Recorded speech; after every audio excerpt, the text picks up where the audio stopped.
Are you a tenant or landlord? And you're still grappling with understanding your rights. Joining us this morning to address a few concerns are the Honorable Minister Pernell Charles Jr., Minister of Housing, Urban Renewal, Environment and Climate Change.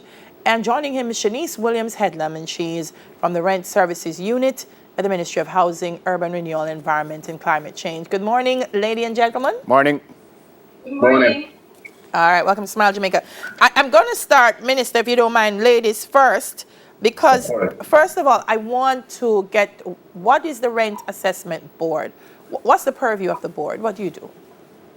Okay, so good morning to you and your listeners, Daly and Neville. So the Rent Assessment Board basically was established to assist landlords and tenants who have disputes.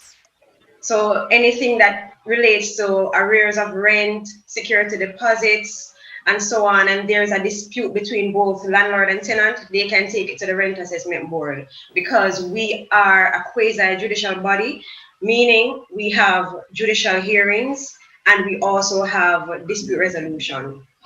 So we can mediate between both parties. Yeah. Minister, before we get to the disputes, though, is there some kind of guideline? Is there something that tells landlords and tells persons who are renting that these are the parameters within which you both need to operate? Is there a guide? Well, we have a Rent Restriction Act. That's an act which provides those outlines for landlords. But it is an act which Mrs. Hillam and the team are moving swiftly to amend. It is an act from 1944, amended 11 times since then, latest in 1983. But it is still insufficient in its capacity to balance the several woes and issues that arise. And so the amendments that we have now to the Rent Restriction Act are critical, and we are advancing that. This week alone, we had a meeting with the senior team to make sure that we can get this act properly corrected and have a wonderful product for Jamaica so that we can reconcile several of the issues that arise. Minister, morning again, sir, and congratulations, by the way, sir, on your new position, and I wish you good luck, sir.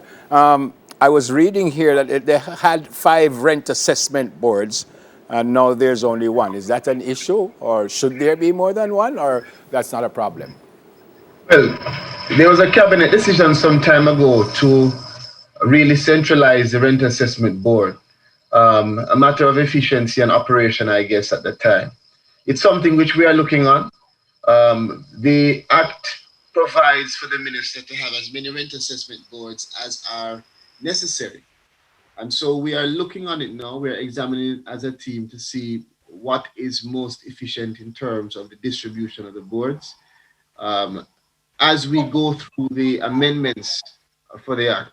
So it's something which is critical, because you know that several Jamaicans on their way to owning have to rent.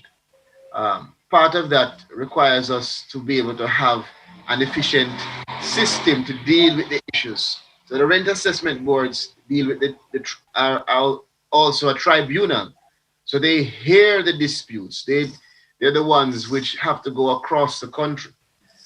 So whether we have it in a centralized form or if there are several boards set up, there will be a mechanism to provide access to all Jamaicans who want to utilize the Rent Assessment Board. Okay, Minister, I'm just going to ask you to sit back just a bit, sir, so we don't lose you. Shanice, anecdotally, I mean, I've seen in the papers, I've seen on social media, it seems to me that renters and landlords are constantly in dispute and at war. I mean, how prevalent is this across Jamaica? Are we finding that more people are renting and more people who are landlords are having issues from day to day?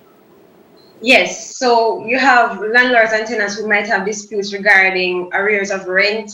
They might have disputes if the tenant leaves and want their deposit back and the landlord is just not providing it, or the tenant simply can't get it back because he or she did not give the requisite 30 days notice, or he or she has left bills or damages to the property, hence they wouldn't be able to get it back anyway.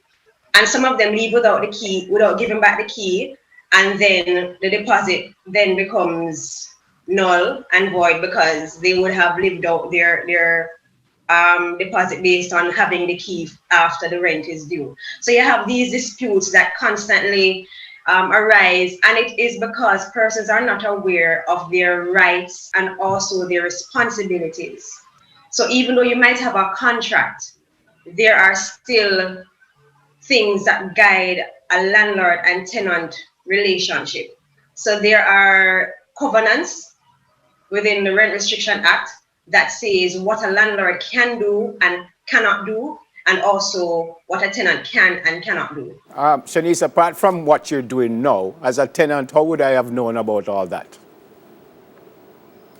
Well, Google, first of all, we're on. You can Google the Rent Assessment Board, and also the Rent Restriction Act is online. So they can Google that, or they can call the Rent Assessment Board. There's information out there, and we have been doing various campaigns. We have been about, so persons would have heard about the Rent Assessment Board and so on, and would have called us based on media interviews that we have done in the past and so on, and would have gotten that information from their friends or family. Okay. Minister, I'm glad you raised legislation because I find that even in COVID, a lot of the tenants were citing acts from the US, Minister Charles. They were saying, oh, COVID, so we're not supposed to pay. Landlords were saying no. So I'm glad you cited the legislation because I feel as if people are not aware that there are rules governing rent in Jamaica. You know, something that Neville said a while ago really reflects the need for us to do more. How do people access this information? How do people learn more about the legislation? The team has been doing a lot of work, but there's much more that we have to do and that we intend to do in really promoting the sharing of knowledge for tenants and landlords. Take, for instance, this legislation, the Rent Restriction Act, which will be changed and amended very soon. Security deposits is a big issue. There's nowhere in the current legislation that you have any specific reference to security deposits, and the new act will have that specific information, bringing that within the ambit of that act. Take, for instance, notice to quit. Right now, you have persons who own their property, they're renting it, and if they want their property to sell it, they can't use that as a basis to have the tenant vacate. The amendment suggestion is that you can now utilize that. And the same thing when it comes down to recovery of possession. That is a matter which has to go to parish court. It takes an inordinately long time, and so it leads to several other indirect and direct issues arising. So many of those things which we need clarity in, you're going to see that clarity arising in the amendments that we are making to the Rent Restriction Act. And we are going to take the time to come on Smile Jamaica again several times and to ensure that we use all the other platforms and mechanisms to get that information to every Jamaican so they know and they're aware and they can utilize that for their own interests to protect themselves, whether they are landlord or tenant. One of the things I want to raise, like also, Minister, is the way the utility companies figure in this whole arrangement. Because one of the complaints I'm also hearing between landlord and tenant relates to the paying of the bills, and if they leave the bill, the landlord have to pay the bill, and the difference between how JPS negotiates with the landlord and the difference with the way Water Commission negotiates. Is that something that would also fall under your purview, or does it have to just work itself out? Of course, and it's something which I'm sure Mrs. Headlam deals with daily in terms of letting people know that if you are a landlord and a tenant has left you with a humongous bill, you can pay the bill and sue the tenant.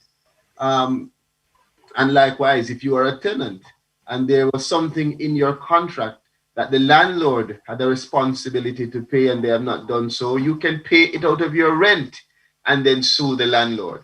So again, it goes down to what Neville said first. How do we effectively share this information with Jamaica in a way that raises the level of understanding.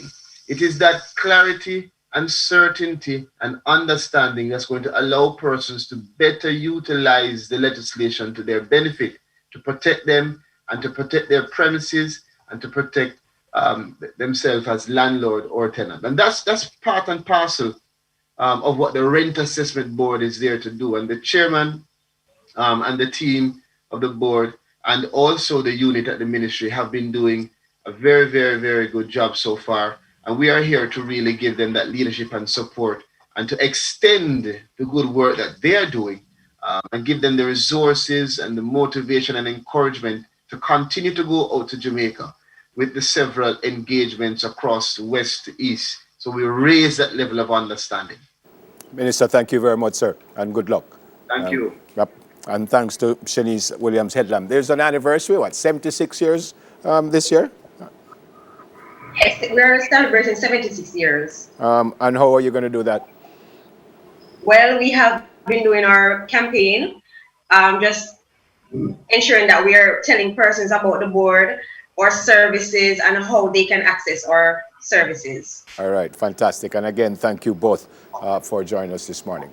The Honourable Minister of Housing, Urban Renewal, Environment and Climate Change, Mr. Bernard Charles Jr., and with Mr. Charles, Shanice Williams Headlam, Rent Services Unit at the Ministry of Housing, Urban Renewal, Environment and Climate Change. All right, there you go. As most of us know, the landlord and tenant relationship isn't always at its best. And Chronics said it best. Here's Chronics featuring Jacob Miller with Tenement Yard. What a segue.